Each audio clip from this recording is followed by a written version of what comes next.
il y a 2 jours en faisant des bras d'honneur, non pas 2 comme on le pensait, mais 3 finalement.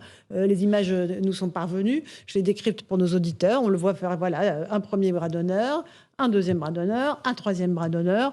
Tout ça parce qu'un député LR avait l'outrecuidance de lui rappeler qu'il avait été mis en examen pour conflit d'intérêts.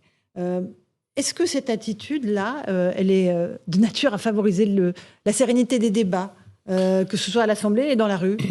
Non, mais sans doute, Éric Dupond-Moretti ne devrait pas faire ça, c'est certain. Et d'ailleurs, c'est heureux qu'il se soit excusé. Après, c'est quelqu'un qui a l'habitude de transgresser les règles. Il le faisait déjà comme avocat. Il le faisait avec talent, puisque dans les salles d'audience, les règles sont aussi parfois une façon d'étouffer la défense. Et donc, un avocat se doit de transgresser les règles.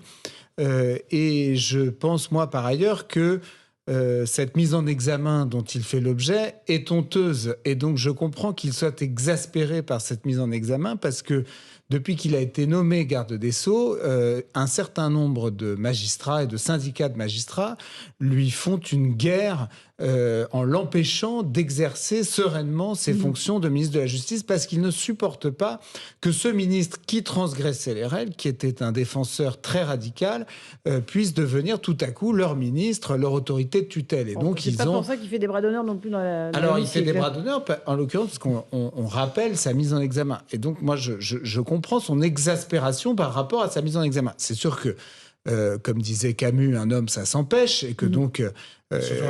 et surtout un ministre de la justice.